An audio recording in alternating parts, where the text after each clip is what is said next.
We are all connected.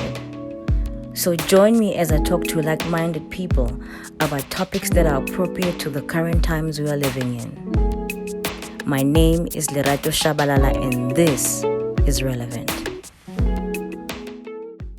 Hey everybody, how are you? Welcome to another episode of Rlvnt with me, Lerato Tshabalala. Today's guest, if I were to start telling you all her accolades, I think we would do the podcast next week. So she is the First Lady of Rugby. She is one of the most phenomenal women on radio and in television. And broadcasting, actually, I think it's fair to say in broadcasting.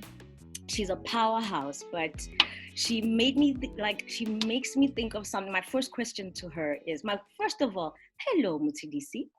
Hello, Lerato. How are you doing? I'm good. How are you? Good. Excited. Yeah, me too. You're like probably our biggest guest so far, so it's really exciting to be talking to you. Thank you. Motshidisi, you are the first woman in the history of the SA Sports Awards. In its 14-year history, in 2018, you became the first woman to be given the Journalist of the Year award, the first woman in 14 years. And I looked at that and I thought, it's wonderful to be the first because, you are the pathfinder. What has been the first been like? You're one of the first, one of the onlys in rugby. What has it been like? Yeah, it is lonely because it's just you. You are the standard, Yes. essentially.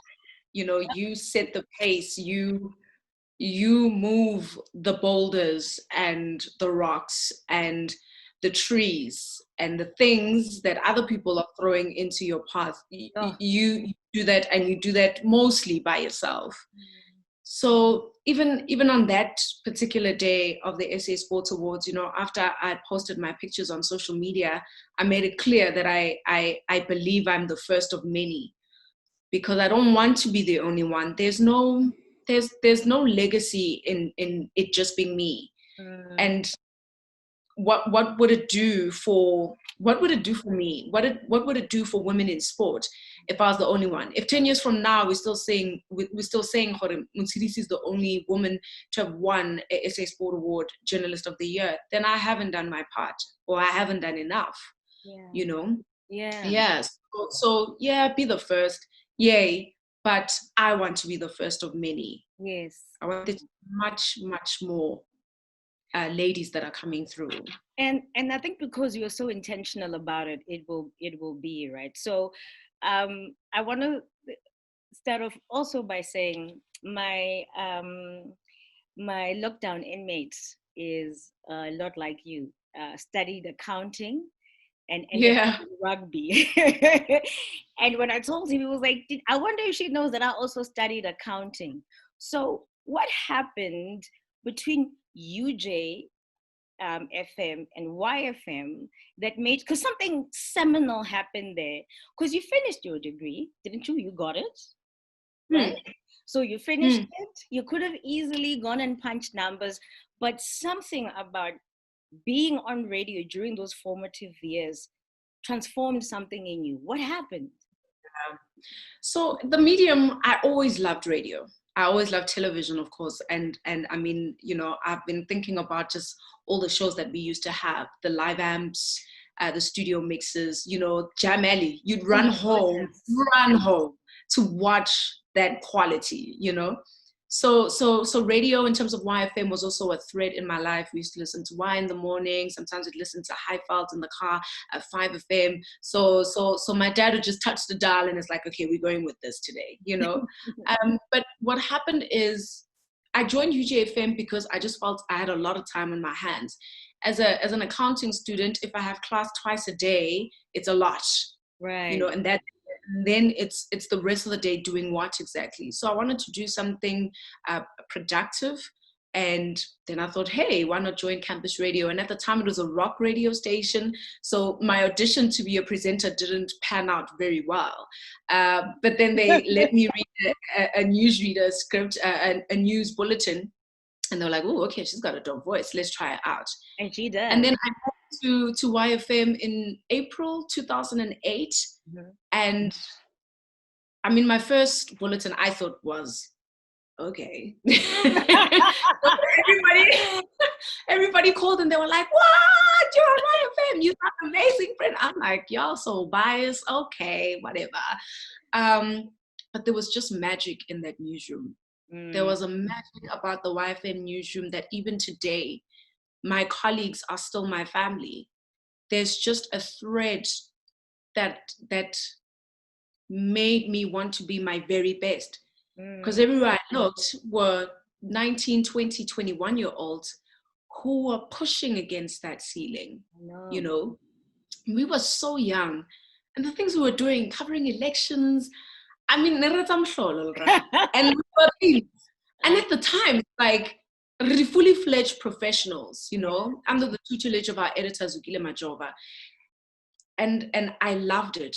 I absolutely loved it. I couldn't imagine doing anything else. I'd go on campus and go to class. I remember falling asleep in one of the classes and my lecturer was like, don't you think you need to go to res now? But this is like 7 at night, maybe you chase take about 3. I'm exhausted, you know, and I used to read news in the morning at the time. I went back to res. I was like, girl, you just know. We completing this because plan B's are a thing. Yeah. Otherwise, I would have just, you know, completely even left school just to do radio. That's how much I loved it. There was a magic about doing the news, putting together a bulletin that you care about. You know, looking at the story and say, why is this important to Lerato? Why must Lerato know this? Yeah. Questioning so many things. I loved it. I loved every minute of my time there. So do you then go back home to your parents, who I know in 2018 were very proud? You took them to luckily your father was around and he got the chance to actually see you win. But you obviously had to go back and say, hey, but Zwadi, so about that thing. Yeah. How did that go? Yeah. So initially they were like, oh, do your thing. Because they always knew, look, I was a brilliant student, primary school and high school. So they knew that, this one has time management on pat. So we don't have to stress about it. And then in the second year, I failed 4 modules, second semester modules. Now I have to go home and explain myself. And I remember telling them, hey, yeah, so this happened. And my dad was like, so what's the plan? Why are you struggling to juggle your job and school? Like, what's the underlying issue here? Is it that the one has become more important than the other? Have you lost focus as to why you want to study in the first place? He gave me a lot to think about, but not once did he say, quit. Yeah. He said, okay, get your house in order. Get your house in order. Because you wanted both, so you have to give your 100% to both of them. You have to find a way to balance them perfectly. And we're here, we'll support you. Sure. My mom was also like, okay, sharp, it's a new thing. We're all shocked. But, and then, what's the plan? You need a plan, so what's the plan? I'd also lost my scholarship, so I had to tell them, like, okay, I'll be paying for school now on my own. And they're like, cool, girl. I know you're not coming to tell me to pay for school at this juncture. I was like, no, I got it covered. I'm going to go back to school. I'm going to kill it. And that really was the promise I had to make to them and to myself. Right. Hey, I want this, but I also want this. So now I have to find a way to make it work. And I did. And you did. And we're grateful that you did, because we wouldn't have you waking up in the morning and doing sports rise. I mean, your parents were right about you and time, because you wake up, you're on air, you're pressing start at 6 a.m. So what's your routine like? I know obviously you would be in a studio normally, but what's your routine like now that you're home? So the lockdown has changed a lot of things. We've even had to drop our programming at Vision B Sports Radio. So we only have two shows, a morning show between 7 and 10, and an afternoon show between 2 and 5. But before then, what would happen is I'd be up at 3:30. Bless you. Yeah, 3:30, 20 to 4. Then it's like, okay, you're cutting it too fine now. So pop, get up, bubble. Throw myself into the shower, get dressed, get ready. And then rush to the office, be in the studio at 5. So my morning coffee at 5, wipe down the studio, and then sit and think about, okay, running order, what's new, what's breaking, what happened last night that we haven't picked on or picked up on. Do we need audio for that? Are there interviews that we can use?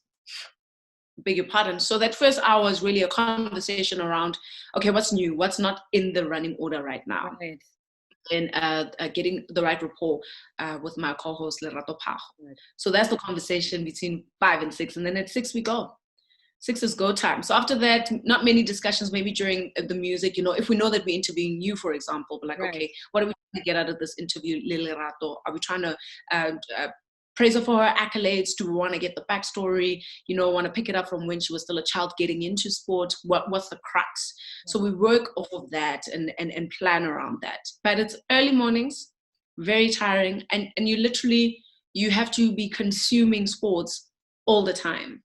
And it's not that you have to know everything, which I love personally, but it has to be a part of your being. Otherwise, you're going to miss a lot. If it's a sport you don't care about, don't even bother. I think part of the reason why you have to know it, besides the fact that you have reported on hockey, it's not just rugby, netball, but rugby in particular is a man's world. It's an Afrikaans man's world first, then Xhosa from the Eastern Cape man's world, and then the woman, and then everybody else comes after that. So I'm sure on some level, even though you enjoy it and you immerse yourself, you also were kind of are daily aware of whatever you don't know. It's, oh, she's black, she's a woman, she doesn't know. How have you navigated things like that? Because yes, you are on radio, but you also have super sports. So, I mean, you are working double time. So, and then on top of that, there's the pressure of living and working and being in this very male-dominated world. And you are my last female guest in August. I only spoke to women. And I emphasize our womanhood because we're going through a lot at the moment as women. So how do you navigate those moments of, I've got to learn everything because this is how I'm looked at? Yeah. In the beginning, it was hard. I think the environment overwhelmed me, particularly when we weren't in studio. So when I started doing games at venue, which was 2013 for Varsity Cup. Yeah. And it's like, no matter how much I prepare, there's always this small voice in my mind that's like, but do you know? Do you know? Do you know? Do you know this? Do you know that? Do you know everything there is to know? And what I realized is that what I don't know, I can always ask. Yeah. Yeah. I can always say, I actually don't know this, Lerato, fill me in on it. You're the expert. And I had to realize that my role is to be, the go-between between the fans and the panel, between the fans and the experts. And there is a certain level of knowledge I had to have to bring out the best in my panel, but not everything. Because there are many times when I'm like, oh, I don't get that. Can you explain it to me again? Yeah. Because I am sure there's someone at home that's like, what did she say? What did he say? I don't get that. That's when my confidence started to grow. There was another conversation I had with Lerato Tshabalala where she was like, you are not one of the boys. You are Motshidisi. Yes. Being Motshidisi is your X factor. Yep. That's what makes different. Now you have to harness that. You have to hone that. What does that mean? What are you, Motshidisi, bringing to this table table at the present moment that is rugby? Yeah. And when I started to look inward, and refine my own craft, refine my own way of asking questions that doesn't make me feel like I have to show you I know stuff. Yeah. I feel like, how's the game for you? And you know that I know, and you respond the way we do in our rugby language. That's what I had to learn. The other thing that I did is I did a coaching level 1 course. And I did it, I told myself, to understand what's going on in the mind of the coach. But after the fact, I realized that I also did it because I wanted to prove to myself that I know what I know. And I remember even, I think it was the late Kaunda that actually brought it up, and he was like, no other presenter has done that. Why did you have to do that? I'm like, because there's no other presenter. Ish. There's no added pressure. It is assumed that you know what you're talking about. The assumption is just there from out the gate. Right. But I also made it my business to know what I'm talking about. I had to do the research. I had to get into the histories of franchises, of the national team, etc.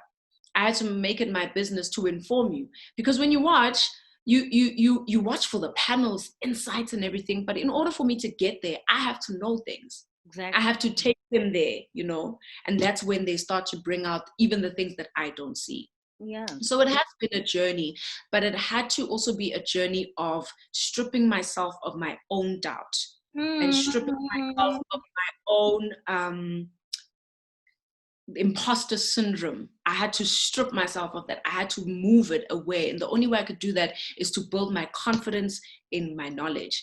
I know what I know. Whatever I don't know, I will ask. Exactly. And I stopped being afraid of asking what seemed like a stupid question or a foolish question. I ask it anyway, because if I'm thinking of it, there must be at least one that's thinking of it. So it's just getting past the doubt, getting past the imposter syndrome, getting past the question of, do I deserve to be here? I asked myself that a lot in the earlier years. Yeah, but for years, 5, 6, 7 years into my career, I was still like, are you supposed to be here? Is this what we should be doing? Is this live? Is this it? I think that is fascinating. Let me tell you why. Because you entered the Lady Rugger competition. You didn't win. No, okay? You were 3rd place. But just to go back to what you were saying, but people often say, what is yours won't miss you, right? So you enter this competition, you don't win, you feel bummed, as I'm sure you probably did on some level. But because this was the path, because even when you took accounting, you were laid back, you're a broadcaster. You know what I mean? And you were 3rd, and it was like, you then become the first lady of rugby. Now, a lot of people would think it seems to be that it's your destiny. And yet, a couple of years in, you're still asking yourself, do I deserve to be here? When everything shows you that this is your destiny. So what were some of the things, the experiences that you were going through in this not female-friendly environment that was making you feel that way? Obviously, you've owned it. There was also some stuff that you have, your own doubt, your own imposter syndrome, but that is made worse by some of the interactions. What are some of the things that were happening at that time? The external factors. Yes. And you're like, how much longer do we have? Yeah.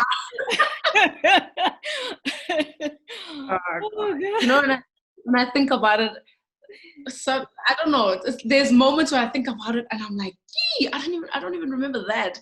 The way I had suppressed all of the things and the things that people said and the things that people did because of the way they thought. Seems silly now, but like an event manager greeting our whole table of commentators and skipping right past me to the next person. And a colleague having to stand up and say, excuse me, this is your presenter for the day. This was in the early years, you know, and it has to be water over duck's back. And I think because of my high school experience, it kind of hardened me to the point where I'm anticipating that kind of welcoming, you know. It would be what people would say behind my back. I remember I even got a guest rather that was like, you know, I thought you don't know what you're doing. I honestly just thought you don't know what you're doing. They just put you there because they can. But I'm so impressed because, wow, you've really blown my mind. And I'm sure this guest thought this is very complimentary. But when I thought about it, I was like, wow. You know, you looked at me and your first assumption was no ways. Exactly. She's a pretty girl. She's a pretty face. They needed another pretty face and a black face. Yeah. It's like the compliment of you speak so well. Yeah. 2019 World Cup. I get a tweet. You know, I turned my TV on and I was like, what does this lady know about rugby? But oh my gosh, I was so pleasantly surprised and hamna. And I'm like, this person is sure they are paying me a compliment. They don't realize their own indoctrination and how the way society is built and made has made them think like that. This person didn't wait for me to open my mouth. No. They saw me and assumed I don't know what I'm doing. You see? So it was those things, and it was a lot of those things, and many of which I realized I no longer remember just because I've filed it away in a faraway cabinet in my mind and my heart. I've suppressed it because I don't want to have to remember that, and I don't want that to be my driving force in doing the work that I do. I don't want to get up and be like, show them. Exactly. Oh, that's the worst thing you can do. Yeah, it's not going to make me a great broadcaster at all, you know. But there have been many unspoken moments, you know, being spoken over, being lost to know, many frustrations. But I've had to put it away somewhere. And many times I don't raise the issue, not with with nobody. Most of the people I work with would be surprised to hear some of these things because they're like, when? Because I don't talk about it. I don't put it in the foreground of my mind because I want my driving force to not be this negative stuff. No. And the problem with the negative stuff is that it doesn't sustain you. You can show them with lavamonza up until a point, but without the passion, and the passion is the thing that drives you. And I think for a lot of women, particularly us as Black women, we don't share a lot of the things that happen to us just because sometimes it's embarrassing. Other times you're just like, actually, you're the idiot and I'm actually must just let it slide. So now we fast forward, you know, I have intel around this rugby world. Yeah? There was a briefing earlier this year in like Feb, where journalists were hand picked. And I use the word journalists because one of the things, Motshidisi, that is important is journalists ask questions. They ask the questions on behalf of the people who are watching and for the benefit of telling a good story. So some of you were people were cherry picked for that briefing before COVID struck us. Oh man, and you have first intel here. I do, and you were the only woman in the room.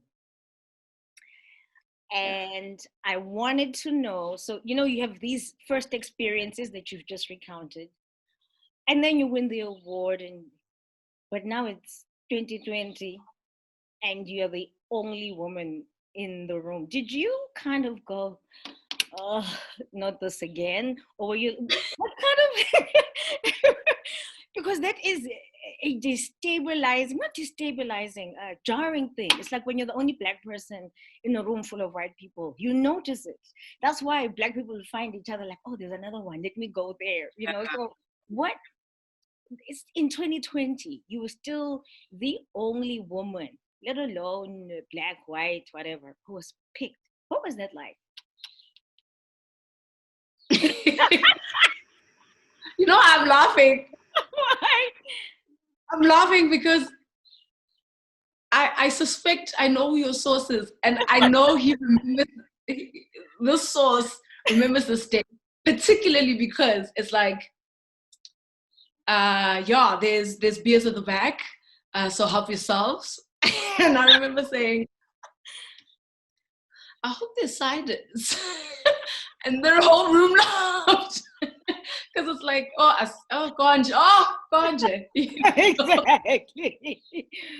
Yeah. It's like Sizolwa until Nini. Yazin, You know, Yazin. which is why I was saying, like, I just suppress it because I no longer know what to do with that anymore. Right. I don't know. I no longer know where to take it, that it may be altered or bettered. Yeah. You know. Yeah, it's hard. It's hard. It's hard. There's no other way to describe it. Yeah. It is stark.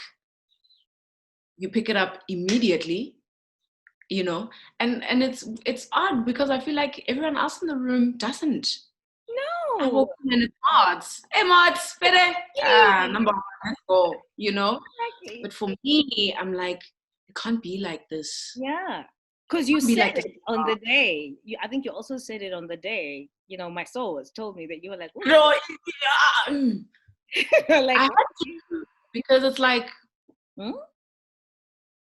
I get it. We're like a little cluster, but we've got to do more. And you see, even my protest is just quiet because I'm like, yo, guys, still. Yeah, you're wary. You're wary. Yeah. Yeah, I think. But it's gonna be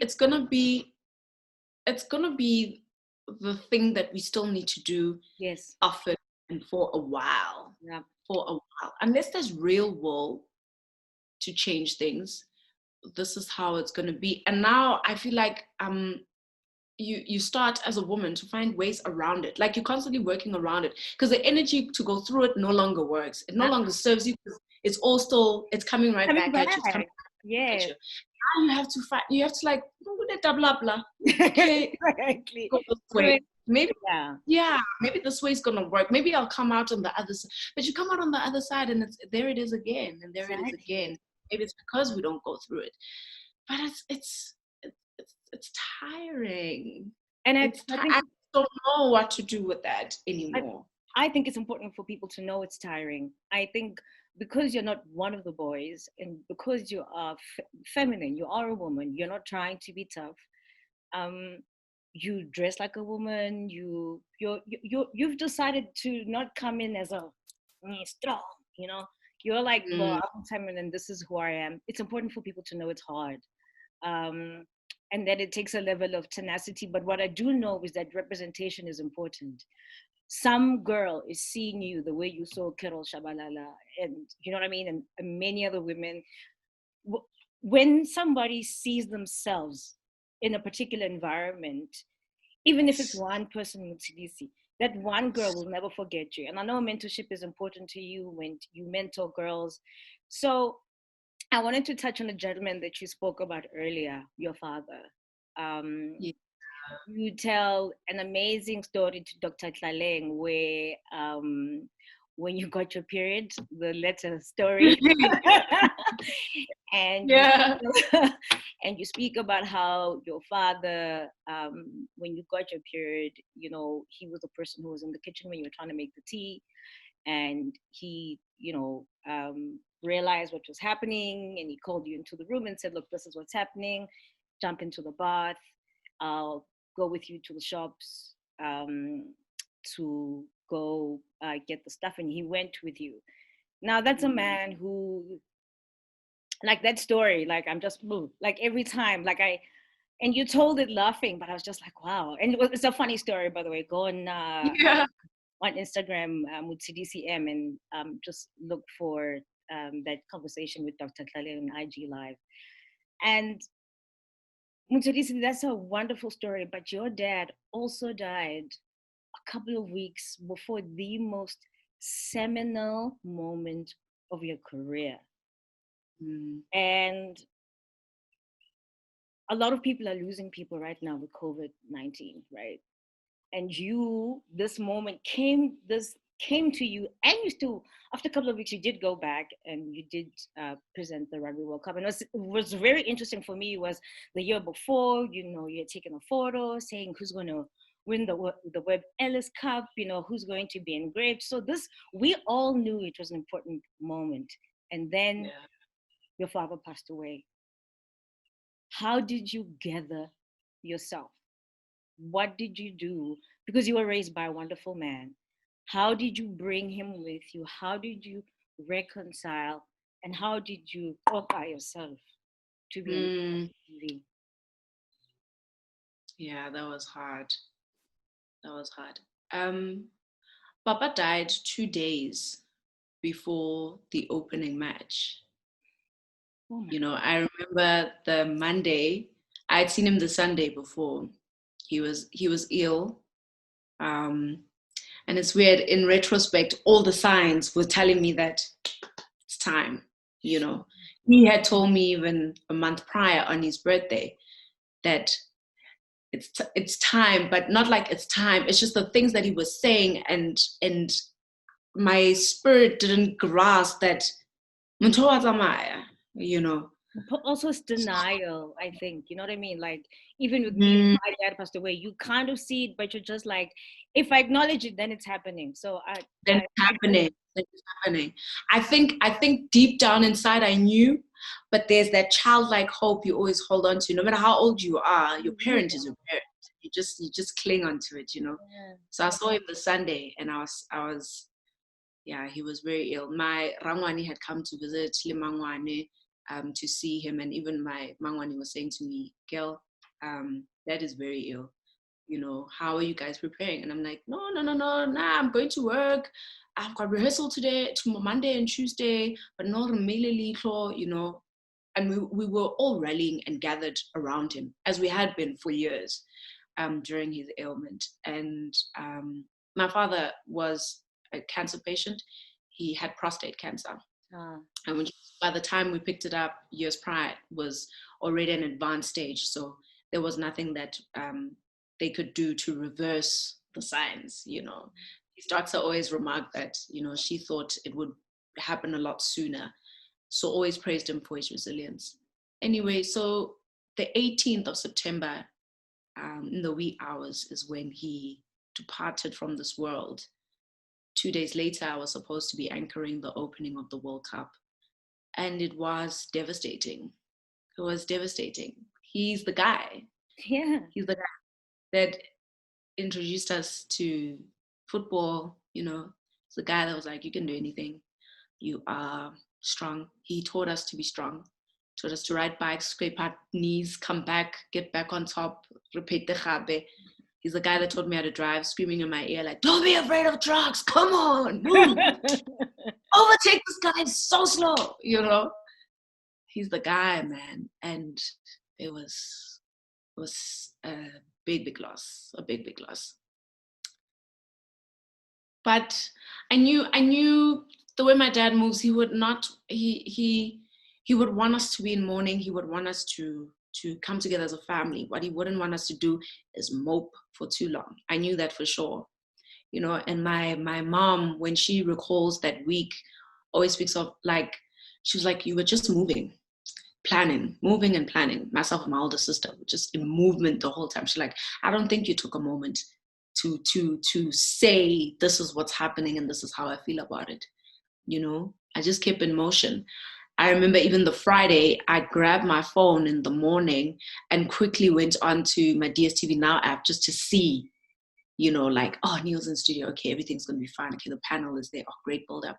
Now, I think I saw 10 minutes just to be like, yes, this is amazing, So we asked, oh, come on. The moment calls for it. I can't explain it because as much as you're devastated, you want this person to have a perfect send-off. Yeah. I wanted my dad to be sent off the way he had envisioned, the way he had inadvertently told us, and I wanted my mom to worry about nothing. I wanted her to sit to be with the mourners that came in to Hutlisa Matidi. So that's what I wanted her to be focused on. I did not want her to worry about the nitty-gritty. So it was my siblings and I that put it together. That's what we did. We just put it together. It was only after people started to leave, that's when you start to feel the void. That's when you know, Guti, get shot you know, and that's when it hit me. And then I got a call from a colleague of mine. And he was like, you know, you always spoke so beautifully about your parents. You always spoke so beautifully about your dad. And the way you speak about him, I am sure that he would want you back in studio. That he'd want you back on your feet. He'd want you to continue doing what you love. He would not want you to let this moment, which is supposed to be your moment, pass you by, you know. And I meditated on that. And I was like, yeah, because dad was that guy as well, you know. You'll catch a glimpse of him in morning. And the next day it's like, okay, we've got to get up. We've got to move on, you know. He was a strong guy. He was tenacious. He'd been through things that he couldn't even utter with his own mouth. But he was always so strong, always so resilient. That's what he taught us.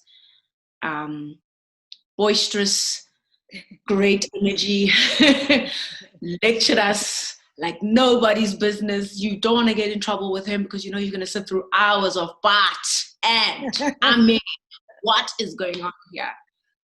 But he always made us come together. He always made us laugh. And it's really difficult. But I know that he would not want me to sit in that without moving forward. It's like, carry your grief with you, but don't stay where you are. Still move forward. Still live your life. Still remember what I've taught you. So that's what I try to do. That's what I try to do. And my mom has been incredible. Gail was back at work. The same week I was back at work. She was like, you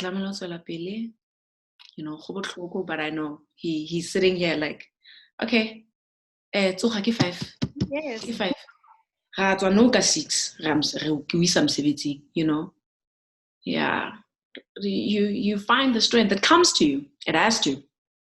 Yeah, I think we have no choice. I mean, I completely understand. The day my dad died, my siblings and I got home, and my mom said, I don't have the strength to call your father's friends, so you're gonna have to do that because I'm the eldest of 3. And I was editing True Love at the time. I went back home. I went to my house. I proofed the pages that I needed to do because the magazine was going to bed. I then woke up in the morning. I called everybody, the people who'd seen me like pre-teenage, teenagehood, 20s, 30s, and called them and told them. Then drove to True Love and gave them the job bags for them to process everything. And then I went to bought a casket. So I know exactly what you need. Sure. It's that's why when you're talking about your father, I related in such a strong way. My dad was the first person to take me on a date when I turned 11. He took me to Mexico time, and so you know, so beautiful. Oh, Dad, man, dads are great, and it's like now you have an angel. You know, you call my name, and I think you knew he was with you, and I think he's so incredibly proud of you. What you are doing is you are a pathfinder, and as a Black woman, for me to watch you, you know, so you cut your hair after you turned 30, and I also cut my hair and grew it after I turned 40 this year. So, you know, people often wonder, is it like an act of defiance? But I think it's like a moment that you know, this year has been so weird for many reasons. So do you find that people respond to you differently now that you look the way you do? I mean, do you find that really? What was weird is how everyone was like, "Oh my, you look amazing. You do." Got these checks to be nice to be like. I remember walking into I cut it January 2019, and I only cut it because I've been saying I need to cut this hair. I had not relaxed my hair since 2003, and it had started to get very straight because I was using like those keratin treatments for like when I need straight hair for events and all of that. So I'd lost my crunch, and it crunch like, Yes. yeah, I missed that. So I was like, Yes. nah, I scared. And I never could that brush. It's like, Yo, it's like you've come to yourself, isn't it? It's yeah, like meeting yourself. yeah.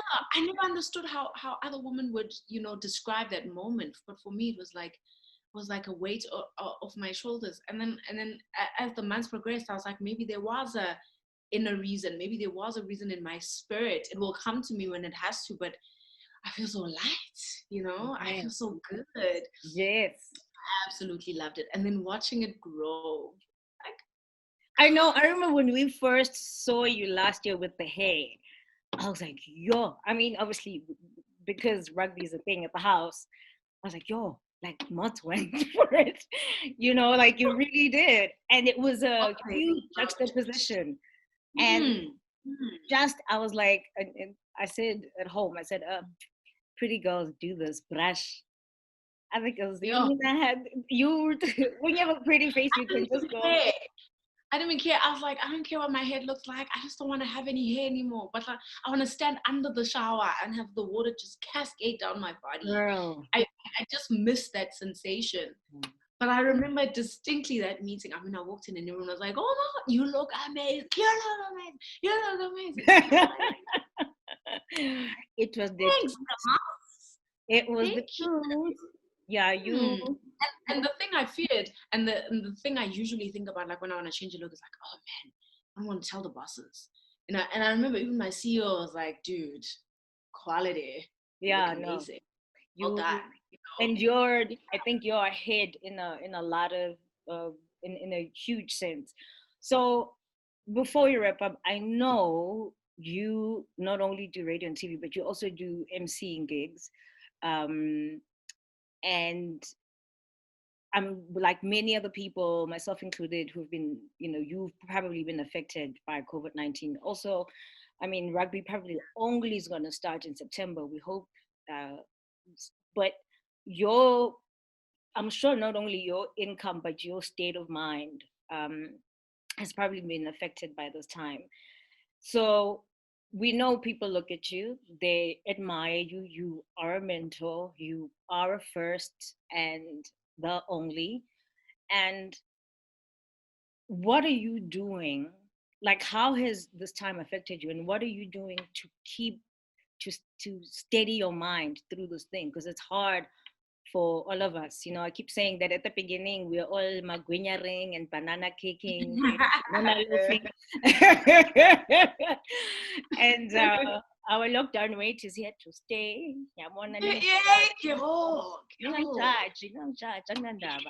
So what have you done to steady yourself, and what kind of advice do you have for how to stay present? Yeah. The beginning was not easy for me. I really struggled. I really, really did. Because you move from working every single day, literally every day, immersed in some sort of work, some sort of deadline, someone's looking for you, to nothing's happening. From 5 a.m. to paranoid. Yeah. Girl, I was waking up with the sun. I'm like, who it is? My sun at 6:30, but hey, I ain't got nowhere to go. What to do today? Exactly.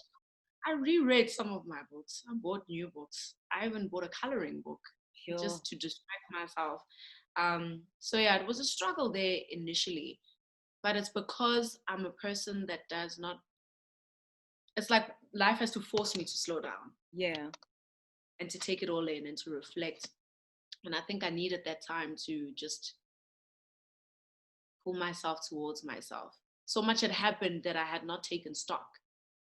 And it was starting to affect me, and I wasn't seeing those effects. So I needed that time. And then I remember I was alone for a while, like 6 weeks. And then in May, when Minister Nkosazana Dlamini Zuma said 7-day grace to travel, I went home. Home is around it's in the Val. So I went home to the Val, and I realized like I needed that quiet time so I could also enjoy being home with my mom and my sisters and my niece. You know, I loved being in her presence. And I loved how they were work because my mom is a nurse. She's a healthcare worker. So that's where the paranoia, I think, was born in the initial stages and continued. Because I'm always like, are you okay? Are you doing this? Do you have PPE? Do you have masks? You know, always checking up on her. And then I saw like the system they have at home. Like my niece wasn't playing. She'd walk in, my niece would be like, I'll make you some tea right now. Can you please proceed to the bathroom, take off all your clothes, put them in the bucket with the soap, and then please get into your pajamas, wash your face, wash your hands, and then you can join us. Like strict, you know?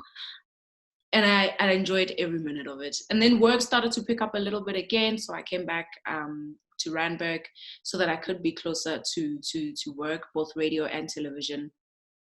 And I started to script, started to get into the groove. Then I was halted again, regulations, restrictions, all of that. So it's really been a time of adapting and adapting quickly. So like I've had to pivot, you know. I had to be like, passing this way. Yeah, I gotta move this way. Oh, okay, we here. We gotta. Okay. Quiet time. Go into yourself. Okay, now we gotta be with that. I started exercising again. I joined a Zoom class with a fabulous woman, and a group of women where we're all trying to train and stay healthy. You know, that helped me a lot as well. But I think it's getting back into what I love, which is live television and radio. And since I've been able to do that, even if it's once a week, my program manager will tell you, even if it's just one show a week, I'm there. Yeah. And I'm delighted. And you can hear it in my voice because I'm like, yay, we get to do a show, guys. You know, so in the beginning it was very difficult. But what I've been telling people is you've got to just find the thing that stimulates your mind and do that, even if it's just for an hour a day, you know, and find some way to move. You can dance with the kids, you know, take a walk in your estate. You got to just get your body moving as well, get the blood pumping a little bit. But do what you love and what engages your mind. Paint, read, watch documentaries, you know, follow people that you love, that you admire, whose work you enjoy. Just stretch yourself a little bit, go a little bit further beyond your comfort zone. And there you'll start to find maybe new loves, new things that will stimulate you. Yeah. I've Googled everything under the sun. I'm like, ooh, never thought of that. Never had time to think about that. You know, even something like that where you just, you know, if you have a wow moment every day, you're doing well. Yeah. If you have a moment where you're learning something new every day, you're doing well. If you notice that, oh wow, that walk took it out of me, that's a good day. So whatever stimulates your mind, whatever makes you happy, whatever that looks like, you know, which is why when people are like, yeah, everyone's hiking, everyone's guys, let people be. We are living in a pandemic, you know, this is unprecedented times. This has never happened ever. So whatever people need to do to cope, as long as it's not destructive to the next person, let them have their moment, let them have their fun, you know, and let's be kinder to one another. There's no need, this is not the time to be hurling insults, and we're already broken. There's already so much that's going wrong. People are losing their jobs, they're losing their sources of income. Everyone's stressed about everything. So just be kinder, you know, smile through your mask at someone, let your eyes light up for them. Just so that they know that, yeah, Lerato sees me. You know, even if I can't hug you and hold you and be like, it's going to be okay, you know, I can just smile and it's like, okay, that person sees me. Okay. Yeah. It's going to be a good day. The little things, man. The little things. You are incredible. I mean, I think you are so right. For me, I like to talk to people. I would have loved to have this conversation next to you, but I would rather have it in whichever form I get it and give my everything than not have it at all. I think. And that's the other thing I wanted to add, sorry, Lerato, is to always be in contact with people that you love, who you know love you. Exactly. Zoom calls, we have Zoom parties now. WhatsApp is like my best friend. I call everybody, I video call everybody, my friends, my family, because just seeing them gives that familiarity. I don't think the mind knows that, you can't hug them. Exactly. You see your presence, it's still the same excitement, still the same great conversation. Even that is good for the soul. Yeah, So totally. do whatever it is, guys, that makes you happy. Do it, man. Like, yeah. And for me, I want to thank you for making the time to talk to us. I hope people remember your words that you come as one of many. That kindness takes you further than anything, and that what is yours won't miss you. You are going to lead the way for so many young women. I'm grateful for you. I'm grateful that you exist, that you are fighting through everything. Magwande Motshidisi, may you get more. And the next time we do this, please, can it be in person? Can we laugh and have a good time? You can find Motshidisi on Twitter and Instagram, MotshidisiM.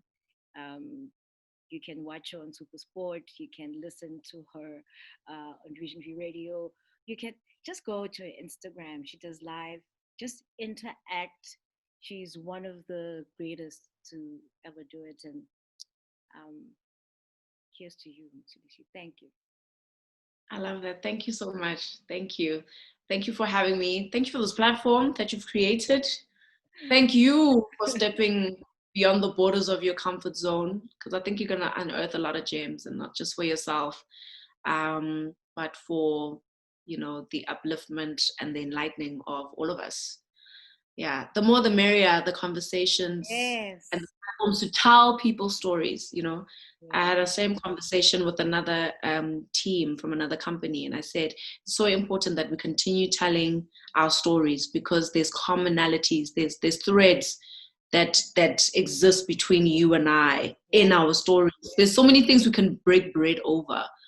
But you got to just be brave enough to say, this is what happened to me, and this is how I survived it, or this is how I've overcome, or this great thing happened out of nowhere, serendipity, and this is how I took it on in my life. So thank you for creating the space for those stories to be told, and for everyone to be inspired, to have a new perspective, and maybe even to change our minds about some things. Man, my mom always says you have the right to change your mind, and sometimes you have to change your mind about who you think you are, who you think you're not. And yes, ma'am. Maybe now it's time to say who you are, because you know who you're not. You know what I mean? If you've lost everything, you know who you're not. There's a discovery that can happen here in this time. So, Motshidisi, thank you. You are wonderful. You make me proud to be Black, to be a woman. And I'm 10 years early. When you get here, when you get to this, you're going to the age I'm at, you're going to rock. I can't wait. Thank you. And thank you. May you and your family be blessed, and may everyone around you be covered, and be safe, and continue to do what you do. Give us sport, give us Blackness, give us femininity, give us all of it. We honor you, we appreciate you. Mwah. Thank you so much, Lerato. Bye, Motshidisi. Chat soon. Bye. Motshidisi Mohono, everybody. Bye. Hi, everyone. So that was the August edition of Rlvnt. It's just my conversation with Motshidisi. If you can believe it went beyond the time. We have so much in common. She's such a great guest. Remember, you can watch the podcast on YouTube, as well as we are now on Spotify and Apple Podcasts. So yeah, you can listen to the audio version, and you can go to my website leratotshabalala.com to get it. Remember to follow me on social and subscribe to our channel. I had a fantastic time this month. I made sure I wore Black women throughout. So these earrings are by Ditala Designs. and my ring is in Katura. So I really made an effort to make sure that during this month, as I do always, to support Black businesses, particularly ones run by Black women. I'm so grateful to everyone who subscribed. We've got more prizes coming up and more great interviews. So stick with us, subscribe, comment, share. Let me know what you think at Lerato TJ on Instagram and Twitter.